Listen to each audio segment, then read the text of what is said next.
Hello Steelers, and welcome to another bench report hobby update. This one might be quite quick actually, because I'll tell you why. I haven't done a huge amount of things apart from painting this week. It's really been a painting week. I mentioned in the last week that I painted the 54th French Infantry Regiment, or the 1st Battalion of the 54th French Infantry Battalion. These are the epic Napoleonics. And I'd done those in their grey coats. So what that meant is that left me with basically 2 sprues of tunic coated Frenchmen. So I painted these as the 55th Infantry Regiment, or 1st Battalion of those. These are all in blue, because obviously, you know, you use up 2 sprues to paint a load of grey coats, so then it means that you've got 2 sprues left over of all the blue ones as well, which is quite a nice way of mixing up your forces a little bit. I just had to do a little bit of jiggery pokery, cutting some of the command units off and swapping a few bits around here and there. So there's actually 4 men in this unit with grey coats on, because they were the ones I cut off from the previous unit to fit. But that's also meant, because I got those 2 sprues, it meant that I'd actually got 2 guns as well, 2 6-pounders, so I painted those as well as part of it to finish it off. I'd also got 2 commanders as well in there, so I painted those guys as well, just mounted those on bases. And then also it meant that I'd actually got 4 bases of skirmishers, the voltigeurs as well, as you can see here out the front there. So quite a lot of those got painted, so that's basically 2 sprues of French gone as well. So I'm down to, I think there's only 3 sprues of French infantry left. I've been awash with infantry quite a lot these last few weeks, so I'm thinking of probably turning back to some cavalry, maybe some British. I'm going to have a look and see what there is left over in there at the moment. I am currently keeping the cuirassiers, the French cuirassiers, till last, because they were my favourite units when I was a nipper, and I'm just looking forward to painting them, so I'm going to keep them. But I might do the carabiniers, or I might even do the guard cavalry that my mate Dave gave me for my birthday as well. So I think I might turn to cavalry just to break things up a bit.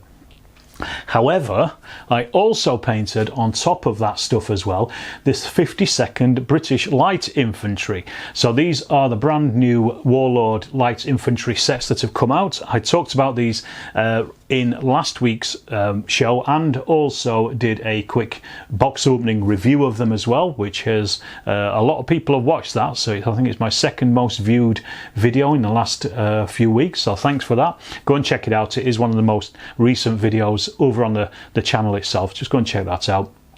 But I painted up one of the battalions. I'm going to do the 51st battalion with the other 8 strips that are in there. But these, I thought I'll do these.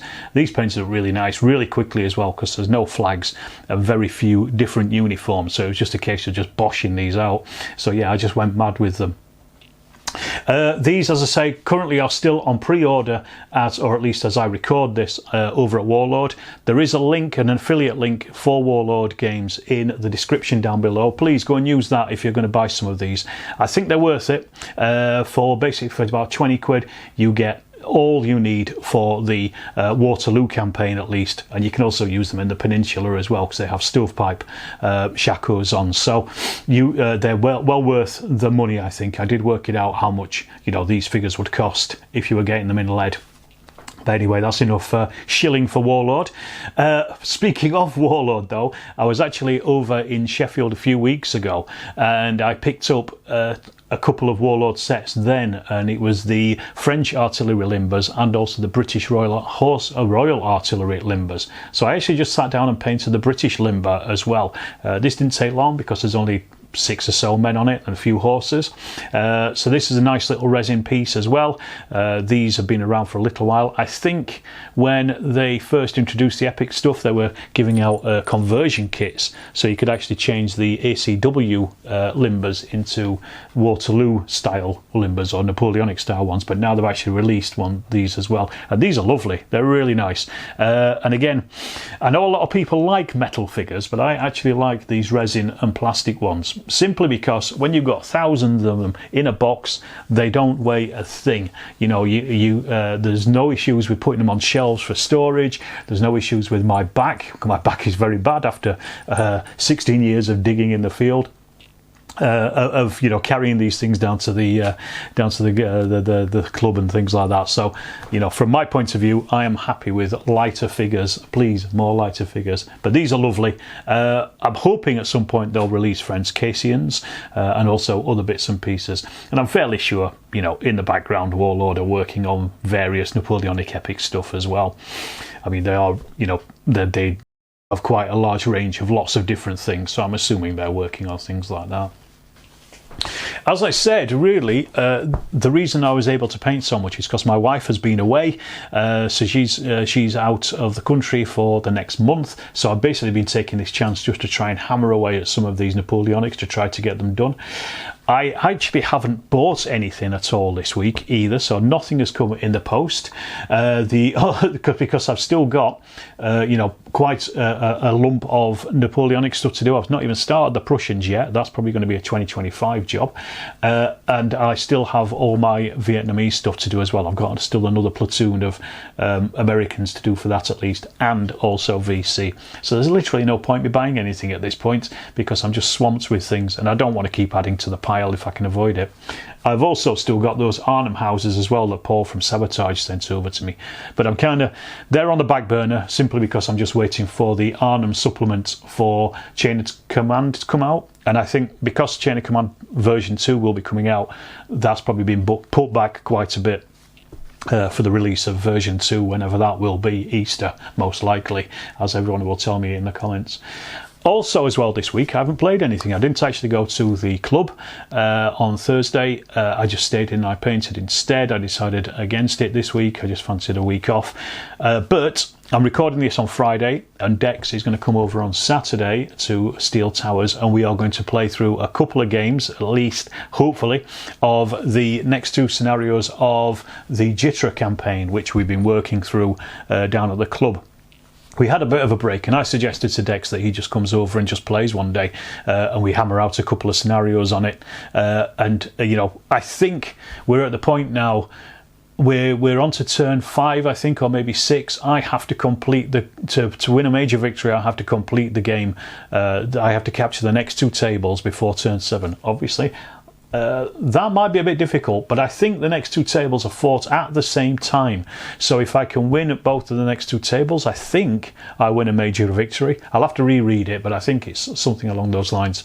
If I get delayed, Dex then gets to do a counter attack, and or if he holds me off, he wins the campaign as well. So it's kind of everything to play for on these next 2 tables, basically. And I'm really going to have a think about what we're doing. It's going to be interesting, but I will give you a full report on that, what happened in the next bench report when I get a chance. So the other thing that kind of happened recently is I finished this book. I can't remember if you remember me buying this a few weeks ago, well, a few months ago now actually, Chicken Hawk by Robert Mason. It says the best book to come out of Vietnam by John Del Vecchio, the author of The 13th Valley. A stunning book about the right stuff in the wrong war. Basically this is Robert Mason's semi-autobiographical account of his time in Vietnam. He is there from 65 to 66, so he's there for his full tour, his year, and this is basically his experiences as a Huey pilot during that time, dropping troops off, picking troops up, doing all the bits and pieces that they do, and then obviously just having a bit of a quieter time towards the end of it as well. It's very interesting. Now, I'd definitely recommend this. I really enjoyed it. It feels possibly a little bit similar in many places, because obviously a lot of it is about moving helicopters about, but I learned quite a lot about helicopters and how they are operated and how they were used in Vietnam. I wouldn't say it's a history book, because it is a very personal account of one man's war. So it doesn't really talk too much about the wider context of the war. So if you're looking for a history of Vietnam, then this is probably not it. But it is very enjoyable, very interesting, and it's a good anecdotal history as well. He has, I think he says in here, he's changed a lot of names and things like that. And there's obviously, there's going to be some fictionalization here and there in there, but it just gives you a pretty good rough idea of what those men went through. Thoroughly recommend it. Storm of Steel, thumbs up on this one. It is only about 10 quid here in the UK. You could probably get it cheaper if you went on Amazon, get second-hand ones. I just picked it up in Waterstones. It was just on display and I thought, oh, that looks interesting, I'll get it. And I was not disappointed. So there you go, book review, even if I haven't got a battle report to give to you. Right, well look, I will wrap it up there. As I say, there's not much more to tell you. It's been pretty quiet. I've just been hammering away at painting figures. So I'll leave it to that, and I'll say once again, check out the Warlord affiliate link that is in the description down below if you're buying anything from Warlord. Also subscribe if you haven't done, please. I'm getting closer and closer, about 800 subscribers at this point off 15,000, so that'd be brilliant if I could break that before the end of the year. That would be amazing. And also if you want to help out the channel, you can do by just checking out the Patreon and also channel memberships, where you do get videos early like these ones. You get them a couple of days early and also ad-free as well. And I will see you in the next Storm of Steel video.